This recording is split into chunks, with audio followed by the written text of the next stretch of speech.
తెలంగాణ రాష్ట్ర సాధనలో తన ప్రాణాలను సైతం లెక్క చేయకుండా తెలంగాణ రాష్ట్రం సిద్ధించడం కోసం ఆమర నిరాహార దీక్ష చేసి తెలంగాణ రాష్ట్రం సిద్ధించిన తర్వాత వరుసగా రెండుసార్లు దాదాపుగా 10 సంవత్సరాలు తెలంగాణ ముఖ్యమంత్రిగా పరిపాలించిన కేసీఆర్ గారి మీద ఈరోజు ఒక అభియోగం వచ్చింది. ఆయన హయాంలో నిర్మించిన కాళేశ్వరం డ్యాంలో కొన్ని లోపాలు ఉన్నాయని, దానిలో జరిగిన విషయాలు నిగ్గుదేల్చడానికి 2023లో ఏర్పడిన కాంగ్రెస్ ప్రభుత్వం సుప్రీంకోర్టు చీఫ్ జస్టిస్ అయిన పినాకి చంద్రఘోష్ గారి నేతృత్వంలో కమిటీ వేసింది.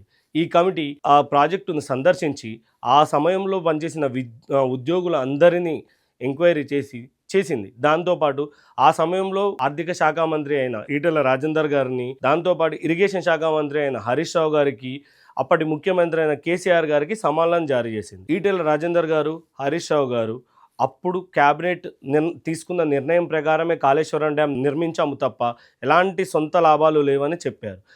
కేసీఆర్ గారికి కూడా కమిషన్ జూన్ 5న హాజరు కావాలని చెప్పింది. కానీ కేసీఆర్ గారి అభ్యర్థన మేరకు 11వ తారీఖు వస్తానని చెప్పడంతో కమిషన్ కూడా దీనికి అంగీకరించింది. దీంతో ఈరోజు అనగా జూన్ 11న కేసీఆర్ గారు బీఆర్కే భవన్లో కమిషన్ ముందు హాజరయ్యారు. అసలు కాళేశ్వరం డ్యాం ఏం జరిగింది, అసలు కాళేశ్వరం డ్యాంలో జరిగిన అవినీతి ఏంటి, అసలు కాళేశ్వరం డ్యాం వల్ల జరిగిన నష్టం ఏందో ఇప్పుడు తెలుసుకుందాం. ఒక కవి, తెలంగాణ కవి గోదావరి నది గురించి ఇలా పాడాడు. ఏమని అంటే, తలాపున పారుతుంది గోదావరి తనువంతా ఎడారి. అసలు ఈ పాట పాడడానికి కారణం ఏంటంటే, దక్షిణ భారతదేశంలోనే అతిపెద్ద నది గోదావరి నది. దాంతోపాటు తెలంగాణలో ప్రవహించే అతిపెద్ద నదులు రెండు, ఒకటి కృష్ణ, రెండు గోదావరి.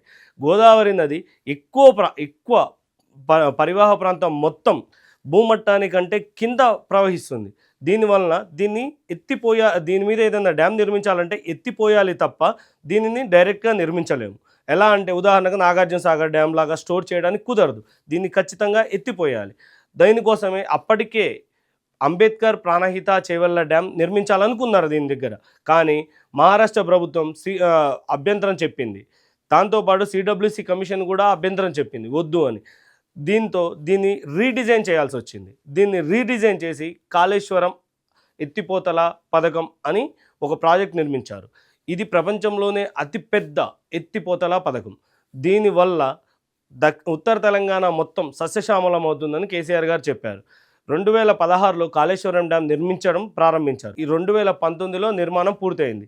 కానీ 2023లో కాళేశ్వరం డ్యాం దగ్గర ఒక పిల్లర్ కుంగింది.